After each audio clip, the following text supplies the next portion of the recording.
বাসায় হঠাৎ অতিথি চলে আসলে শুধুমাত্র ম্যাগির প্যাকেট স্যুপ দিয়ে কিভাবে ঝটপট অতিথি আপ্যায়ন করে ফেলবেন তারই একটি সহজ রেসিপি আজকে শেয়ার করে দেখাবো। এই রেসিপি একবার খেলে সারা জীবন অতিথি মনে রাখবে। স্বাস্থ্যকর আর মজাদার রেসিপিটি বানাতে প্রথমেই আমাদের লাগবে 2টা টমেটো। আমি এখানে 2টা টমেটো কিউব কিউব করে কেটে নিচ্ছি। টমেটোগুলো কাটা হয়ে গেলে একটা বাটির মধ্যে নিয়ে নিতে হবে। এর উপর আমি গোল চাক করে কেটে রাখা রসুন এবং আদা নিয়ে নিচ্ছি। 2 পিস করে রসুন এবং আদা নিয়ে নিলে হয়ে যাবে। এখন আমি সবগুলো উপকরণকে ব্লেন্ডার জারের ভেতর দিয়ে ভালোভাবে ব্লেন্ড করে নিচ্ছি। ব্লেন্ড করা হয়ে গেলে সবটুকু পেস্টকে আমি একটা বাটির মধ্যে ঢেলে নিচ্ছি এবং বাটিটাকে আলাদা করে রেখে দিচ্ছি। এখন আমাদের লাগবে ম্যাগির উইন্টার ভেজিটেবল স্যুপ। স্যুপের প্যাকেটের পেছনে কিন্তু সব ইনস্ট্রাকশন দেয়া আছে। আজকের রেসিপির জন্য আমি 2 প্যাকেট স্যুপ এখানে ব্যবহার করছি। 2 প্যাকেটই আমি একটা বাটির মধ্যে ঢেলে নিচ্ছি এবং 2 প্যাকেট স্যুপের জন্য আমি এখানে 700 মিলি পানি দিয়ে দিচ্ছি। এই পানি দিয়ে কিন্তু স্যুপটাকে সুন্দরভাবে গুলে নিতে হবে। হেলদি স্যুপটা কিন্তু আপনার শরীরের হাইড্রেশন বজায় রাখতে সাহায্য করবে এবং আপনার মুখের অ্যাপিটাইট বাড়াবে। জুলিয়ান কাট করে কেটে রাখা 1 কাপ পরিমাণে চিকেন, ধনেপাতা এবং কাঁচামরিচও নিয়ে নিয়েছি।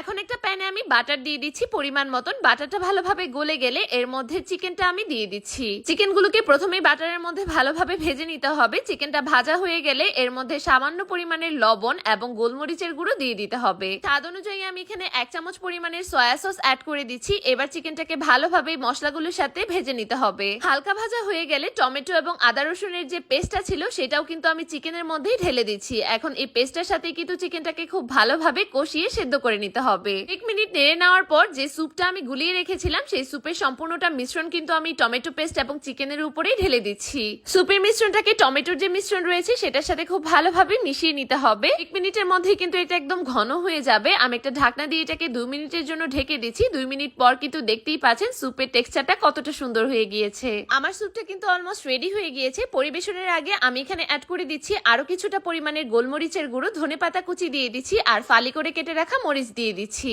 একটা স্লাইস করে কেটে রাখা লেবুর রস আমি এখানে পুরোটাই দিয়ে দিচ্ছি। এবার জাস্ট নেড়ে চেড়ে এটাকে আরো 2-1 মিনিট জাল করে নামিয়ে নিতে হবে। অলরেডি কিন্তু স্যুপের টেক্সচারটা এখানে দেখতেই পাচ্ছেন কতটা সুন্দর হয়ে গিয়েছে। দেখেই কিন্তু খেতে ইচ্ছা করছে। তৈরি কিন্তু হয়ে গেল Maggi spicy lemon and vegetable soup. এটাকে এখন নামিয়ে আমি পরিবেশন করে নিব। অতিথি আপ্যায়নের জন্য এই স্যুপটি হতে পারে বেস্ট এবং কুইক একটি সলিউশন। সেই সাথে আপনার পরিবার এবং শিশুর জন্য একটি হেলদি স্ন্যাক্স হিসেবে এটিকে পরিবেশন করতে পারেন। তাছাড়াও কিন্তু প্রতিদিন ডিনারের শুরুতেও এই স্যুপটি আপনারা খেতে পারবেন। তাই শুরু হোক ভালো কিছু।